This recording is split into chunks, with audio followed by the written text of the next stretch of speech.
Welcome to Mirror Domains. And yeah, this is the Horror Weekly Roundup show. We're a live news show for movie fans, horror movie fans, where we talk about, all the horror movie news headlines out there. So, guys, this is going to be somewhat of an informal show, sort of, because I'm going to be doing two movie reviews. One for Scream 6, we're going to be talking about some spoilers straight up off the bat. Spoilers!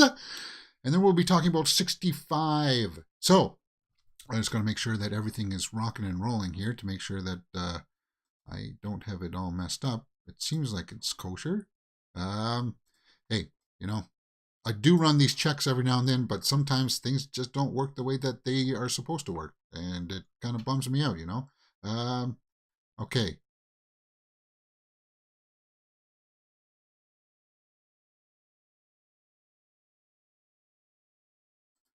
Oh, cropping. Yeah, it is what it is. Okay.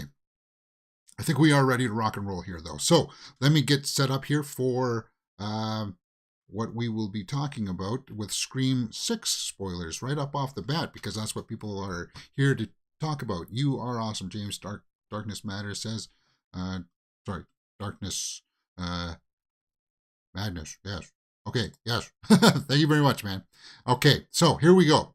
We are going to get into talking about Scream 6 spoilers. So if you guys haven't seen the movie yet, this is probably the time that you might want to check out. I've already posted my straight out of the theater reaction. I've already posted my normal review that's up on the channel right now. And thank you, Glass Vikings, to tell me that Instagram has been messing up. I don't know what it is. To tell you the truth, Meta, Facebook has been. I want to pull my hair out this week dealing with Facebook because. Anyway, I'm going to re-upload those reels because it was cutting off for some reason. Every other platform seems to be fine, but Facebook and Meta just aren't with the game. Okay, enough of that. You're not here for that. Let's talk about Scream 6 spoilers, guys. Scream 6 is out in theaters week. God. Let me reset that. Scream 6 is out in theaters right now, guys. And hey, if you had a chance to go out to see it, we're going to be talking about some spoilers. This is my spoiler review. And I'll be going into a great deal of, what this movie's all about. But let's just take a first look at the Thursday night preview. Money intake was 5.7, so that's good. That's good. That's going to set it on pace to make around 35 to 40 million is what they're saying. But I think it's going to make more than that. I think it's going to be somewhere around the $50 million. I hope it is. I hope it's even more. Like, I want it to be like 70 million for Scream 6. It's awesome, guys. It truly is awesome. I'm not going to tell you what the premise is. You know that Ghostface comes to New York and follows basically the two sisters there, Jenna Ortega and Melissa Barrera. So, Tara and Sam. So, let's just talk about that opening scene. Every Scream movie has like an opening scene that establishes the tone for us. And I said this in the non-spoiler, but now let's talk about spoilers. Out of all the opening sequences, I think this is probably it's got to be my second favorite opening. The first one, you can't outdo Drew Barrymore, right? The Cotton Weary one was also really cool too for Scream 3. Scream 4 was a little too meta. Scream 5 was with Jenna Ortega, but this one is good because it establishes right up off the bat that they are going to do something totally different with this movie by revealing one of the faces of the killers right up off the bat. Something that you wouldn't totally expect, and it's kind of like, wow, this is totally different. So the reveal there, I think, because the makers of this, Radio Silence, the team of Radio Silence there, what are their names here? Matt Bentinelli Olpin and Tyler Gillette. They know that people are going to be out there. Like the fans are going to look at all the scenes from the trailers. They're going to look at all the promotional shots, and they're going to be kind of like dissecting it, trying to put out their list of who's who, and who's the big suspect as who the killers are going to be and stuff like that. And yeah, they subvert expectations right up off the bat by showing you the face of one of them. And I know that people out there will be like, well, James, they're not really one of the killers. Yes, they are. This one had more than 2 killers, guys. This one had, they had 3 main killers, which was cool. I really enjoyed that. But then there was apparently 2 other ones. One we didn't see off screen, and then Greg, I think it was. We never saw him, right? I don't think. I only seen the movie once. But then the other one was the guy from the Spider-Man movies who plays Flash, right? Thompson or whatever his name is. I'm just trying to see if they got a picture of him at the premiere, and I'm not seeing him. Oh, there he is, right there. Let's take a look at him right there. So everybody guessed, because if you pause the trailer, that you looked in his background, he had like posters all over the wall, and he was watching Friday the 13th, Part 8, Jason Takes Manhattan on his TV, right? So, like the Easter eggs in there. We'll take a look at some of the Easter eggs here. I pulled an article to look at that. So, it was going to be like no big surprise that this guy was going to be one of the killers, if not one of the influencers, right? So, seeing that right off the bat, that set the tone for me that, yeah, they're really trying to move the needle with this one. And I think they did enough with it that... It's just like, wow. I think I like this one better than the 5th movie. I do. And this one doesn't have Sidney Prescott in it. So there you go. I think later on today, or maybe tomorrow, I'll publish like my ranking of the Scream movies, the way that I like them. Obviously, number 1 is going to be Scream 1, right? That's the best one. But then the order after that's going to be mixed. I think a lot of people are going to put Scream 3 at the bottom. But not so for me, because I had lots of fun when we watched that on our watch-along series. So, yeah, what are people saying about this as of right now on Saturday morning at 11 a.m.? 79% by the critics, 94% by the audience. And, yeah, the audience is going to like this a lot more than the critics. We looked at some of the snapshot reviews. I'm not going to bore you with all that stuff. But the standouts here, for me, Melissa Barrera, Jenna Ortega, they're really taking this franchise. And when you saw Billy's face, every time you see Skeet Ulrich, right? Because she's Billy Loomis's daughter, right? We know that from the 5th one. Every time you see him, like taunting her, trying to get her to feel her urges of wanting to kill, it was kind of like, oh man, that's so cool. It's so cool. Now, in this movie, the ghost-faced killers were leaving DNA traces of like the masks, and we've seen that in the trailers, right? Where they walk into an old theater where there's like a bunch of like ghost faces, masks, kind of standing around, and that's basically like their shrine. So let's go through some of these screenshots here. This is from that shrine where the ghost face is. And the killers were paying respects to the killer from the 5th movie, the son, Richie, right? Because he was one of the, he was involved with that. Richie was involved. That's basically Richie's shrine from the 5th movie. So that was cool. This guy, he did a good job too. He won me over. He was just kind of like that jock guy in the 5th movie, but this time around, Chad, he won me over, and I want to see more from him. I'm glad that he didn't die either. Melissa Barrera, there she is. Yeah, the shrine there. So they were leaving masks all behind, and for one brief moment, I thought they were going to pull a fast one on us, right? Because all throughout the marketing, they're like, no, they're saying Stu's dead. Stu's dead. Don't worry about it. But there's like, why are you driving down to the Scream 1 masks, right? Because they want to attack Sam, right? Because she's the daughter of Billy Loomis, out of tribute. But for one split second there at the end, during the reveal of the killers, I thought perhaps they would pull it off and Matthew Lillard would be there, right?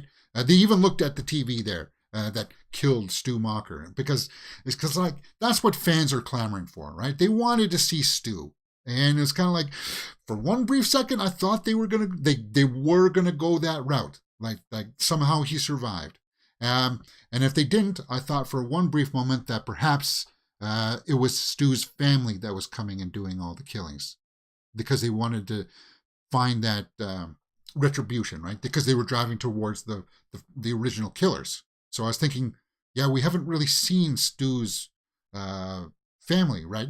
We haven't seen that angle, but now that we know that it's Richie's family that's doing the killing, right there, that's Richie's father. So we know that.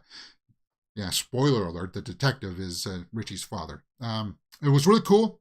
Kirby coming back. Used to work with the FBI. Now she's out on her own.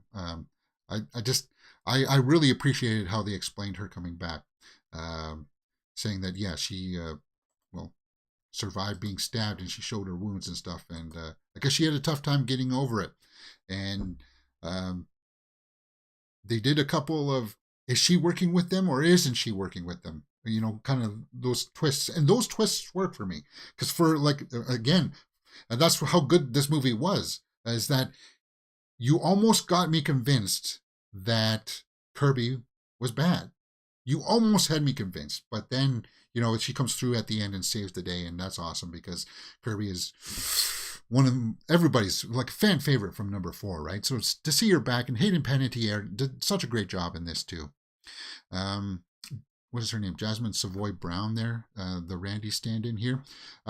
This one, unfortunately for me, I was looking at her acting in this one, and she's not.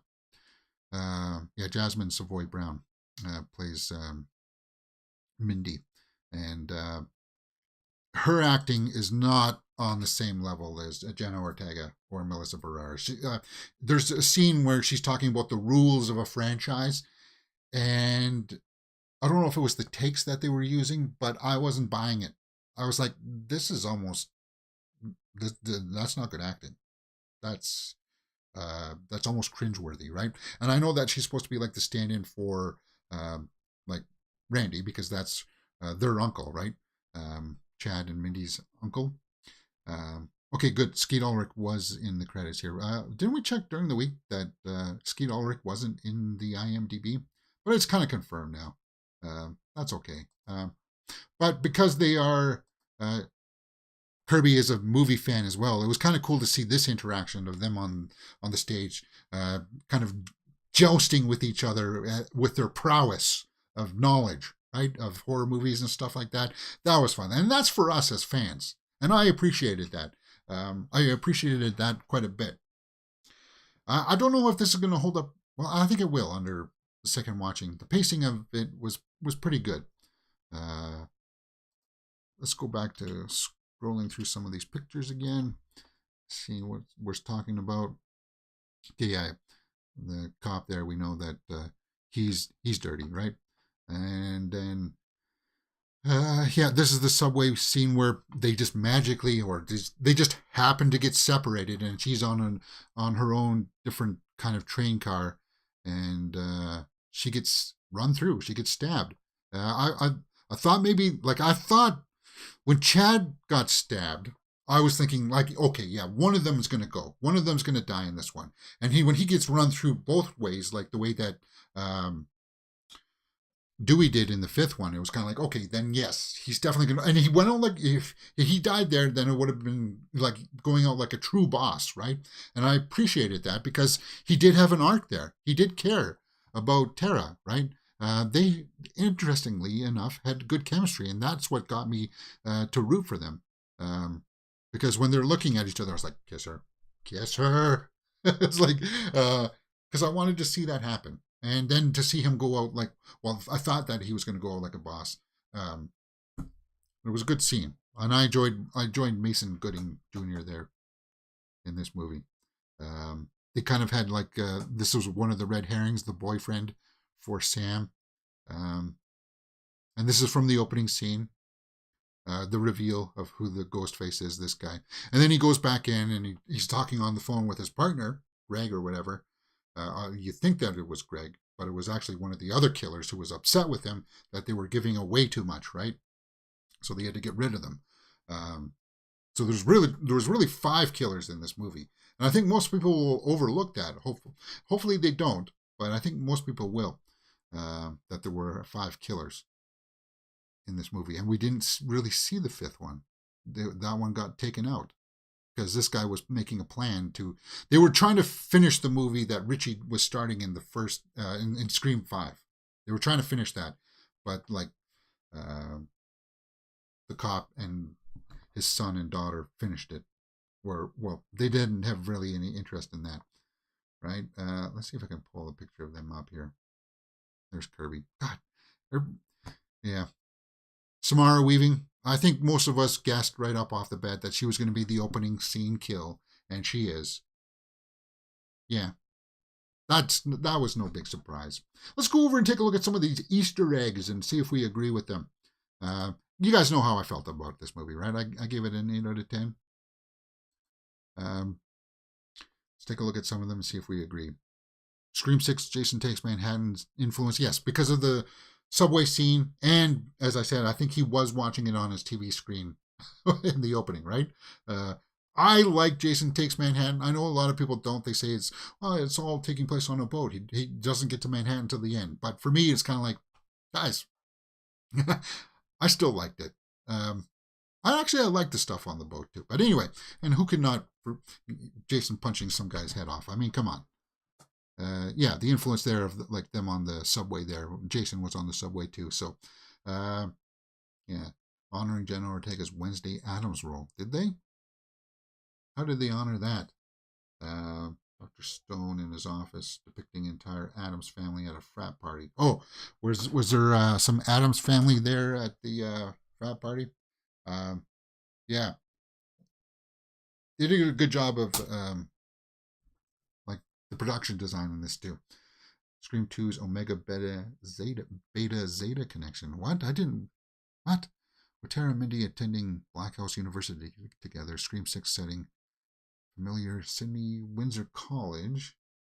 Linked to. Okay, so it was linked to Omega Beta Zeta. The same sorority. Okay, at Blackmore University. Okay. Oh, I missed that one. That was cool. Casey Becker's Jiffy Pop. Oh yeah, no, I saw that. Hey, one of them was eating the Jiffy Pop while they were like freaking out. Just before the ladder scene that you see in the trailers, they're all in their apartment, and one of them's eating Jiffy Pop as the killer's coming to get them. Gale Police Station Punch. Oh yeah, that was really cool. Gale comes in, and Sam tries to take a swing at her, right? Because she wrote a book about the events of Scream 5, which she wasn't said that she wasn't going to, and then she dodges and she's like, "Oh, I've done this before." But then Jenna Ortega comes up and knocks her, so it's kind of like that was cool. I dug that quite a bit. They did a good job with that. No complaints there for that. What's next? Police Station Punch. Nick Cave in the Bad Seeds Red Right Hand song twice. So was it in there? I heard it the first time, I think. Yeah, but I don't think I heard it the second time.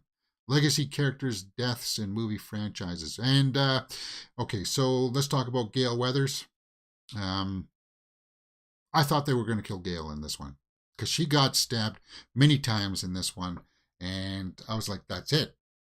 She's gonna pass on, right? But then you don't really see it. You just hear it in like the background, right? That Mindy and Gale are survived somehow, and Chad survived somehow. That if somebody had a major complaint in here that people got stabbed too many times in very, very significant places that should have killed them, and somehow they survived, and they were to complain to me about that, I would say I understand that. Yeah, it's kind of like you just got stabbed and now you're fighting. And it's like, man, okay, it's just minor though. You look over that, you do. So they didn't really kill any legacy characters. What's next? Ghostface masks of past killers. Yep, that was cool. So that's why we see some masks that are nice and crisp, and some of them are like cracked and stuff because they're legacies. They're leaving those DNA traces behind, right? Gale and Kirby's tension from Scream 4. Yeah, they readdressed that. That was cool. Dewey's theme. Oh, yeah.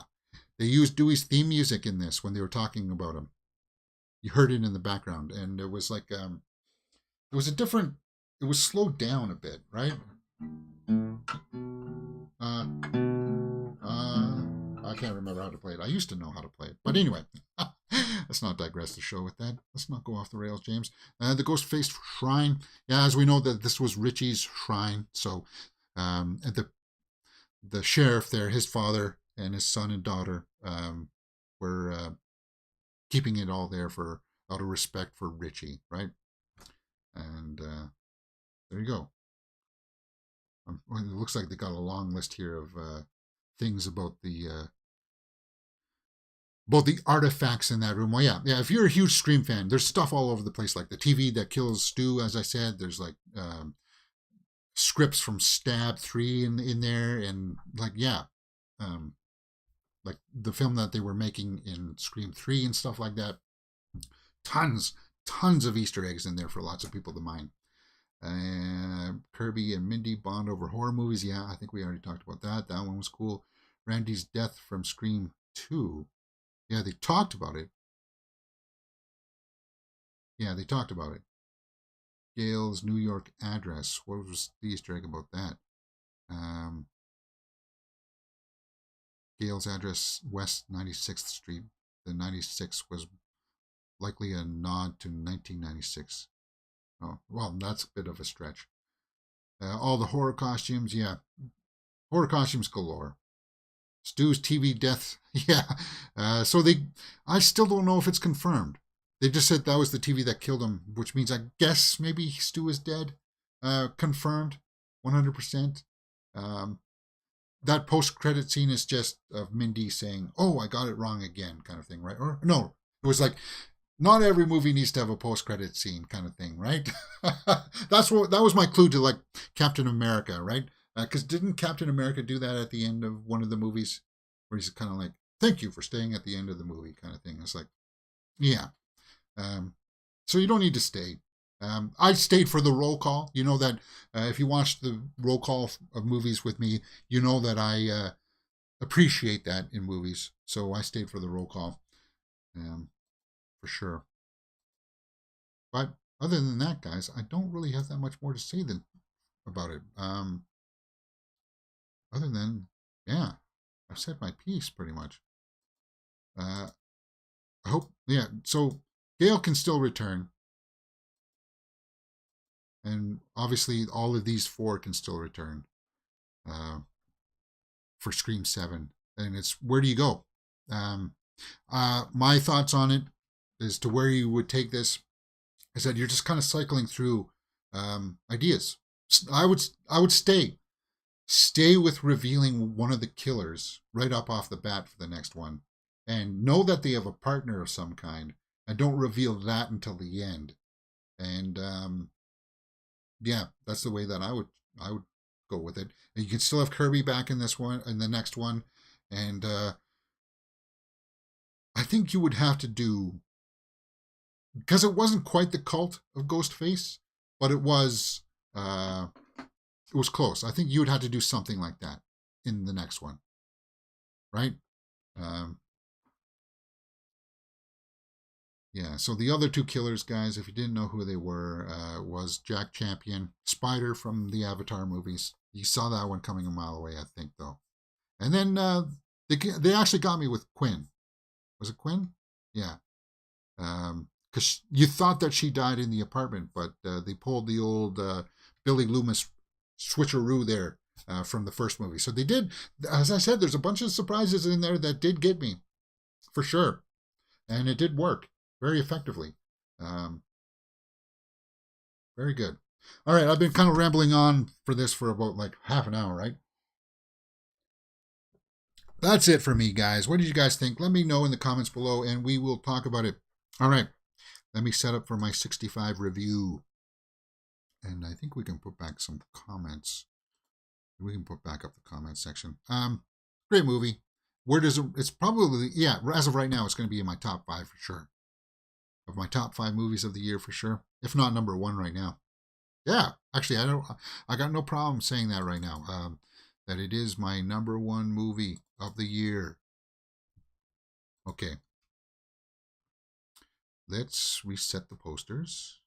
James.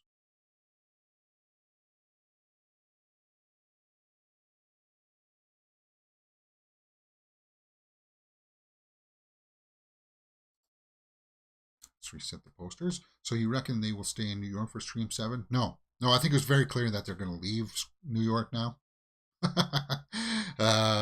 Yeah. Very clear. Okay.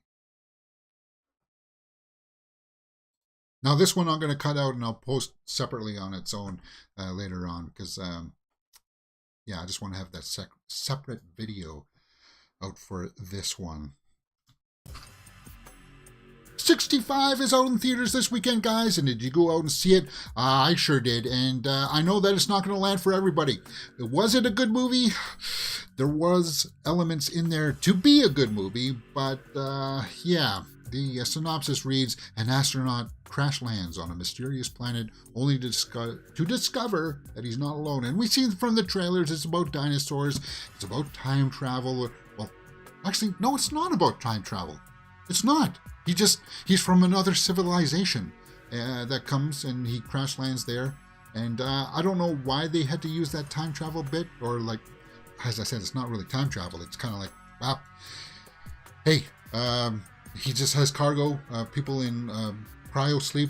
He crash lands. One of them happens to be a little girl that survives. He goes out and finds her, and they got to get to an escape pod because the big asteroid that's going to kill all the dinosaurs is about to hit the planet. So they got to get off the planet and get to that escape pod. And that's pretty much what this movie is about. As I said, there's going to be some script issues in here that people are not going to like. You thought that it could be just kind of like a straightforward actioner where he's fighting a bunch of dinosaurs. And there is a bunch of that stuff. The dinosaurs in this are menacing, for sure. But it's for some people, I think it'll be starting off a little too slow because they try to build up a little bit of his backstory, like he had a daughter, and they'd be like, come on, man, just get to it. But the thing is that it's only like an hour and a half, guys, so the runtime moves rather quickly, and they need to establish that because when he does find this girl, it's kind of like, well, it just reminds him, you know, of his past traumas, that he is a captain of these ships that has to leave like his family, and he left his daughter behind. So it makes it is his motivation to save her, right? And Adam Driver is not the problem with this movie. He acts like he's the highlight in this, I would tell you. And go see it because of Adam Driver. When he has it out that he's lost like that contact with his daughter, it's awesome. It's like, yeah, Adam Driver is a great actor. Now, what are people going to be complaining about in here? It's the girl. And it's, guys, I don't want to hear people coming to rag on her because of any like ethnicity issues or anything like that. They make some choices about her character in this. And I think that she's played as best as she could have been, but the directors and the story writers, the guys from The Quiet Place, made some just choices that boggled me. It did. Ariana Greenblatt played Koa. She's the young girl that survives, and she doesn't speak the same language as Adam Driver. So that's one of the struggles that they have, and I struggled as a viewer to try to comprehend why they did that. And the only reason I could think of is because it helped them bond, right? Because they had to show each other stuff, instead of just telling each other stuff. And she was good at emulating stuff. You know, she would copy him and do whatever he would do. And I'm sorry that that's a little bit of a spoiler, but I know that not a lot of people are going to go out and see the movie, and not a lot of people are going to, they're going to wait for streaming. And that's basically what I said. Wait for this on streaming, and I think then you'll find value in it. I just hope people don't come after her for like worst performance. Like, no, it wasn't that. It was script issues here, guys. And I heard that somewhere along the lines that this movie was supposed to be a different movie. And they had to do different things and pickups and reshoots to transform it. So I could see that there was, as I said in my initial reaction, yeah, there was inklings of a better movie in here. There was, for sure. The runtime really helps it. And based on that alone, guys, I would say go check it out from Adam Driver. The runtime. You want to see some dinosaurs eating or being scary, then yes, being very animalistic and stuff. It does have a bit of a tacked on third act. The third act is a huge mess, for sure. And that's where it's going to really take people, be like, why are you doing that? Stop that. Just be smart about this kind of thing. That's what you're going to get with 65.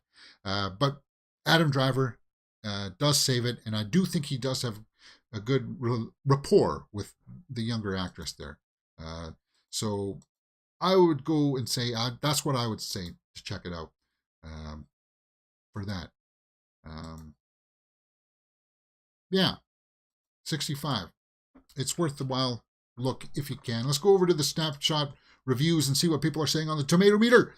36% by the critics, 61% by the audience. So yeah, it's not landing. It's not resonating. And I warned you about that. It's not the worst movie of the year. It's not. I've seen worse. You people is easily worse than this. So let's take a look at some of the snapshot reviews. See if I agree. From Real Reviews says, by keeping its goals limited, it's able to deliver what it promises, and that stands for something. I'll admit I was more entertained by the high concept of sci-fi adventure than half the films I've seen thus far in 2023. The concept is good,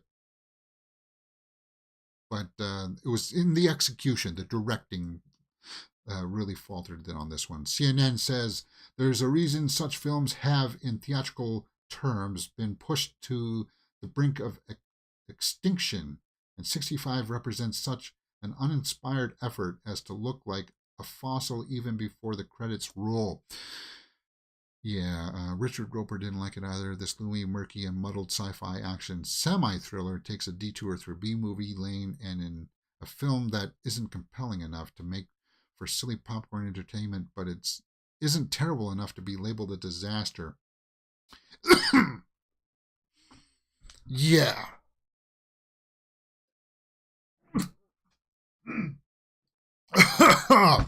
Oh my God. Oh yeah, that's staying in. That's staying in. That went down the wrong pipe. Always clear your throat out, guys. 65.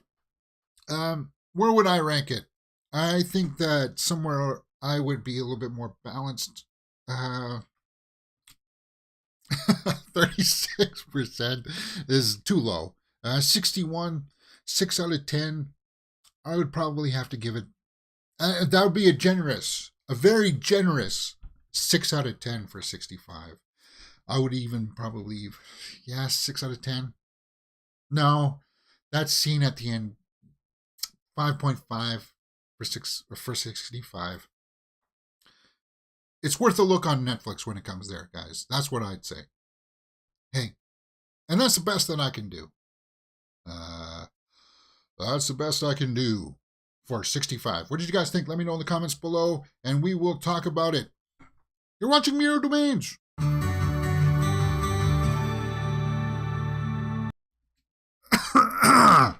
My tea went down the wrong pipe. Let's see if I can rectify that right there, right now. Ha, ha, ha. Sibilance. All right. Guys, we're going to have to go through a bunch of these stories now with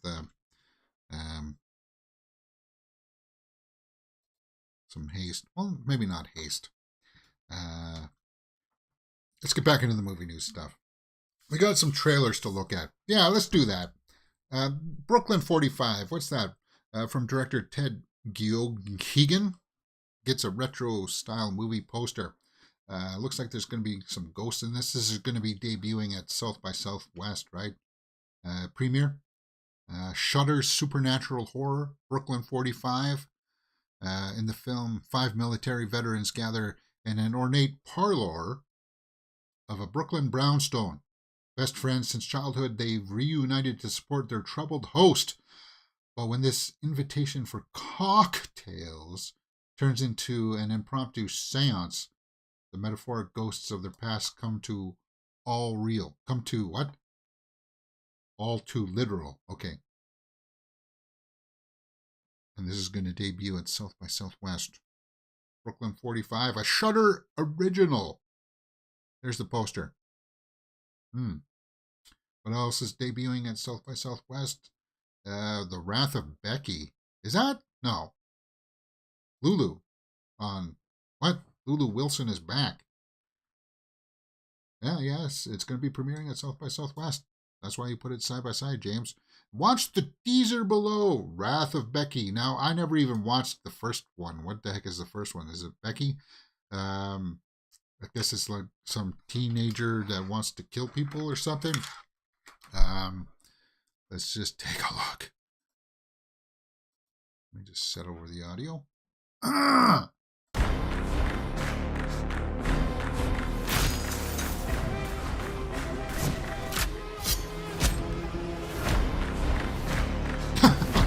Okay. So it's cheeky, right? Becky is back. I'm supposed to believe that a little girl is doing all of this in her own. Stifler? He's in this? Diego? Attack. The Wrath of Becky. So that's the teaser, right? Comments are turned off. Nobleman. Huh. Well. Is there a first one, or is that just what it's called? 2 years after she escaped a violent attack on her family, Becky attempts to rebuild her life in an attempt to rebuild... What? Sorry, that's... Rebuild her life in the care of an older woman. Okay. Yeah, so the first one was called Becky, and now this one's called The Wrath of Becky. All right. South by Southwest. Check that one out. What's next? Next! The Tank trailer. Monster movie features a creature designed by Weta Workshop. Ooh, I do like a good creature design. What is that? Is that a foot? Or is that arms? Is it fighting someone? Wow. I do like that. The Tank. Fascinating. Let's check it out. The Tank. Mom, I think Reggie's eating his brother. Oh, Reggie, bad axolotl. Eating his brother. brother. If we took him out of the water, he would hunt on land. What would he hunt? Anything that moves. Oh, music. Away a few months ago. There was an old deed for coastal property. Okay. Some families have secrets. Okay, so it's just music here, guys. They got some property left over from the mother. Look at this. It's incredible. I have a buyer who's interested. They've made a strong offer. Is that serious? Hey, you find a beach like that with some land? Took a firm grip with his stick and flung the trap door wide open. And there's tank. Is there a body in there or a What is it? It's a water tank. prisoner in All there types of somewhere? places would have run off rainwater. Oh, rainwater. Okay. There's like Hello? a, what do they call it? Worm man? Kind of like from X-Files in there? Is that what Something this for a is? tank? What do you think it is? I don't know. Yeah, it is like the worm monster. The taper worm monster or whatever. Actually, the production values look pretty good. Cinematography's on point. My mother wasn't crazy like they thought. Huh. Some secrets. She never sees. It knows we're here. Yeah. Okay.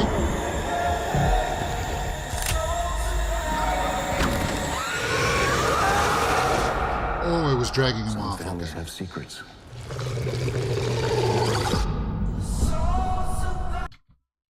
The tank.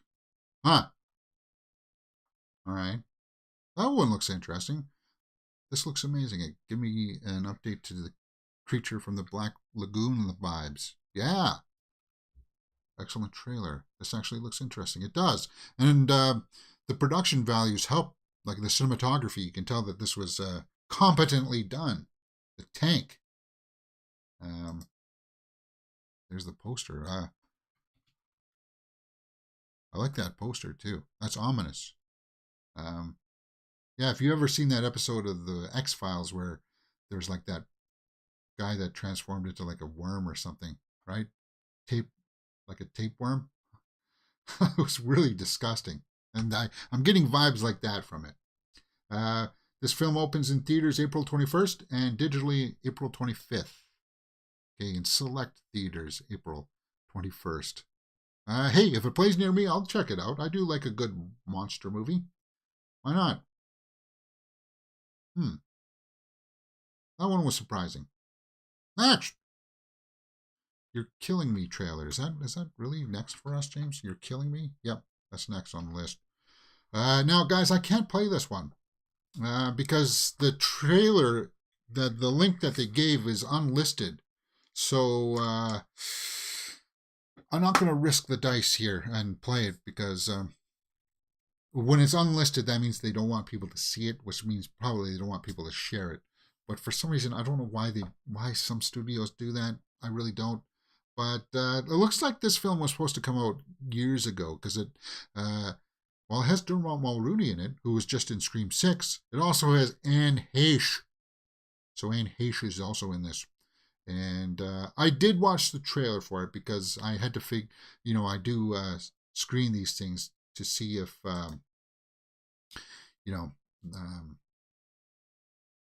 it's going to be okay to watch because I don't want a flash of any kind of nudity. But April 7th, Anne Heche is one of her last movies. McKaylee Miller is also in this. She's like the lead.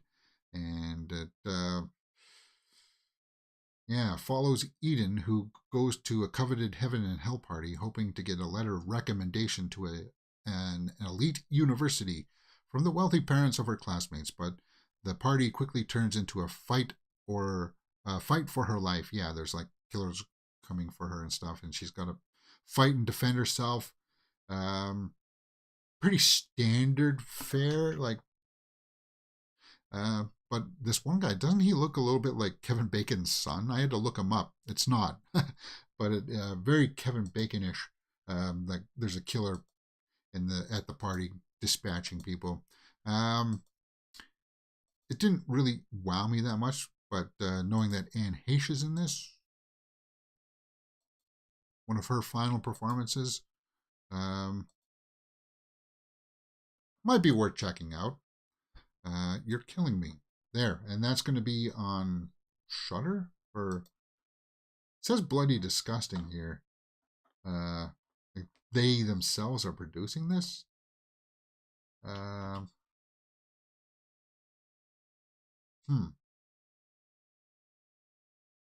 Quiver Distribution, Bloody Disgusting has been provided with the official trailer this afternoon. Okay. Wow, that's why. So it's not really official. I don't know why. But it's pretty standard fare, as I said. Okay.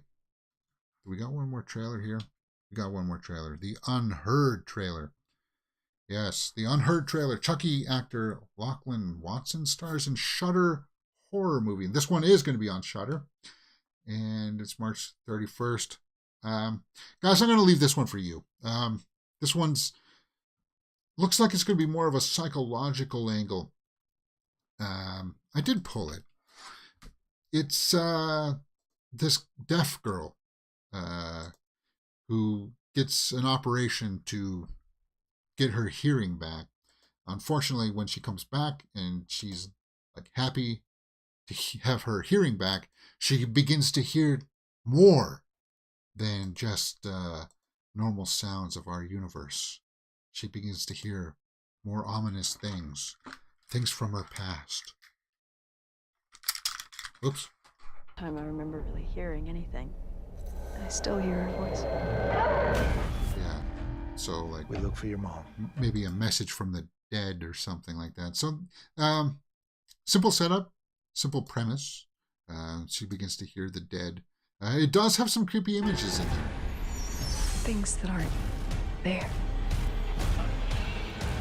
A little bit of It's getting worse.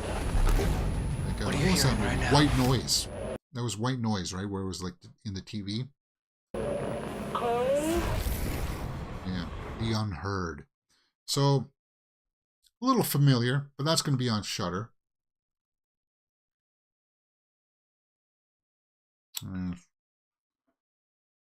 Okay. Next. Evil Dead Rise. Yeah, I didn't mean to talk and ramble on about Scream 6 for so long as I did, but we'll have to go through some of these ones rather quickly, like we are. Evil Dead Rise celebrates International Women's Day with a tiny bit of new footage. Did they? This one I'm looking forward to. This is probably my next most anticipated horror movie of the year, Evil Dead Rise, because it's going to be bloody, it's going to be gory, and I think it's going to deliver. Now, I haven't hit play on this yet, so it's only a 16-second clip. Oh, it's just music. Will be. Why are you having trouble loading?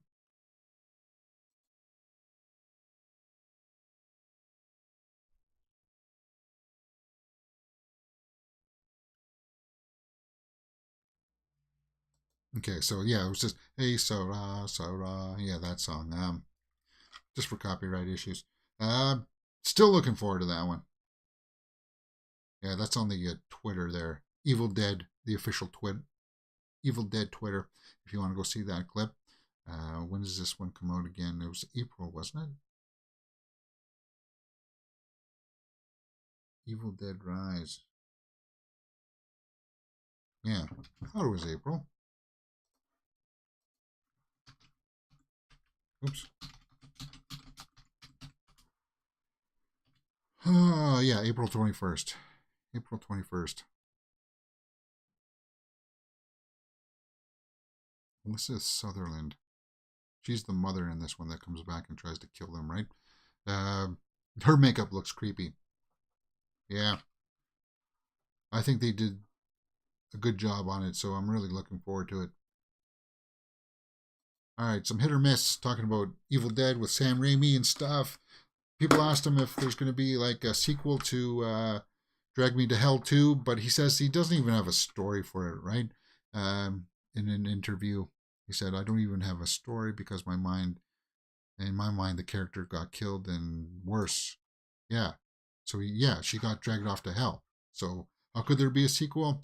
Raimi said in a Reddit here, the team Ghost House Pictures are trying to come up with a story that would work, and I'm anxious to hear if they do. So it wouldn't be from him. It would be somebody like a writing team that would come up for that. So I'm kind of like, I don't think a sequel to Drag Me to Hell will happen. It's just like not everything needs to have a sequel either. Like take a page out of what Ryan Reynolds said this week about like Free Guy 2, right? Not everything needs to have a sequel. What's wrong with just having one good one, right? And leave it at that. Millie Bobby Brown says that she's definitely ready to wrap up Stranger Things. Yeah, we know from David Harbour that Stranger Things is going to be, season 5 is going to start production this June. So they're ramping up, getting prepared, and I think it's time for her to move on too. She's doing stuff like the Enola Holmes movies. She's producing her own stuff.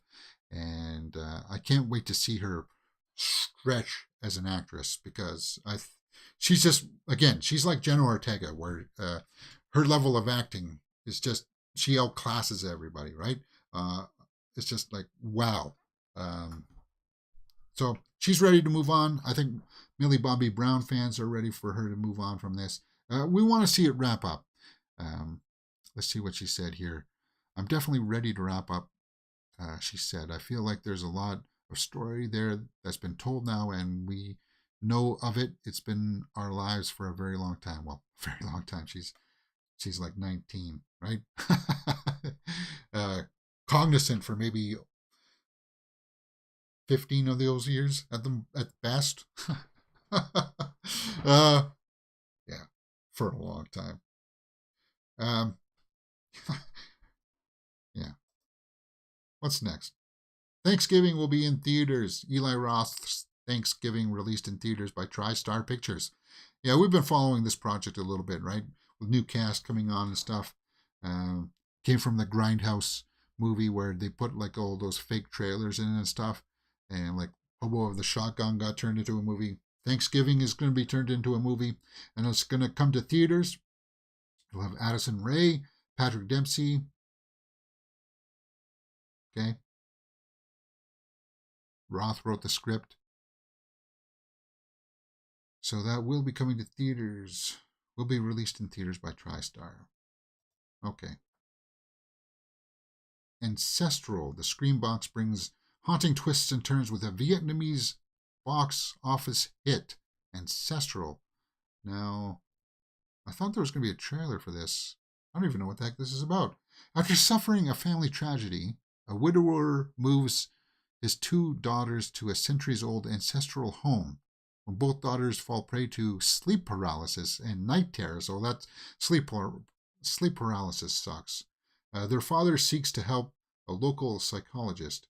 These chilling secrets and frightening visions eventually prove that not everything is what it seems in the old family house, so they're haunted by something. Yeah. Vietnamese? Box office hit, huh? Like they're tied up there. That's kind of gross. Huh. The Ancestral. Definitely shows some kind of a demon or monster there possessing them. Three arms there. Ominous for sure. Huh. All right, guys. I think that pretty much wraps it up for me. Yeah, let's finish this up with Cocaine Shark. Yeah, we knew it was coming. Cocaine Shark trailers out there, guys. They're trying to capitalize on Cocaine Bear, and you're like, how could they possibly turn this movie around so quickly? How could they turn something like this out so fast? And then when you actually hit play on this trailer and you watch it, you understand exactly how. This is like amateur hour. This is like Birdemic quality. I don't think I need to play it for you guys. It's ridiculous. Yeah, it's some drug dealers. But you see, it looks like it's shot with somebody's iPhone kind of thing, right? And the shark effects are like explosion there. Birdemic quality, as I said. See? So, yeah, you know that they were going to try to capitalize on it. Cocaine Shark. And yeah, this is, I think, a shot from the trailer. I think this is supposed to be somebody. It's obviously a doll.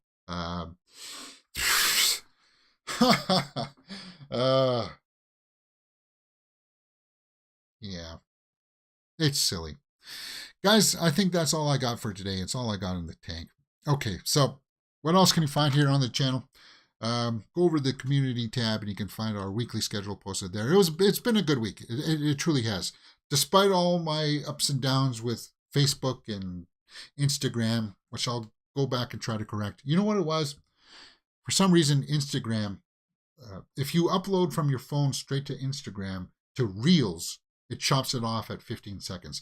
But if you go into Instagram and say that you want to upload a reel, then you're allowed more than 15 seconds. That's what was happening there. I don't know why it changed, because I was doing it straight from my phone, saying upload as an Instagram reel, and it worked fine for how many months, years. And now all of a sudden, now it changes. So I will spend the rest of the weekend setting up the Facebook account and the Instagram account and the new Tumblr so that I can share all of this stuff and get people talking about stuff. And the channel Mirror Domains. So that's what's going to happen with that. Guys, thank you for joining me in the live chat. Hourglass Vikings by for the Hobbit, Darkness Madness. I know that it was a little bit of a shorter show today, a little bit crammed there. I apologize for that. But I wanted to give as much talk about Scream as I could. And we'll be looking forward to next week, guys. What do I got on tap? I'm going to put up a poll, hopefully later today, for the kids movie that we'll be watching next week on Tuesday. And the Batman Returns, I think we're going to watch on Wednesday. Yeah. Some cool stuff coming up this week. For sure. And then, I don't know, maybe we'll watch The Menu on next Thursday. And I'll put up a poll for next week's horror movie as well. All right, guys, enjoy your weekend. Go see Scream 6 if you haven't already. And let me know your thoughts. Hit that thumbs up button. Subscribe. And I'll see you next time on Mirror Domains.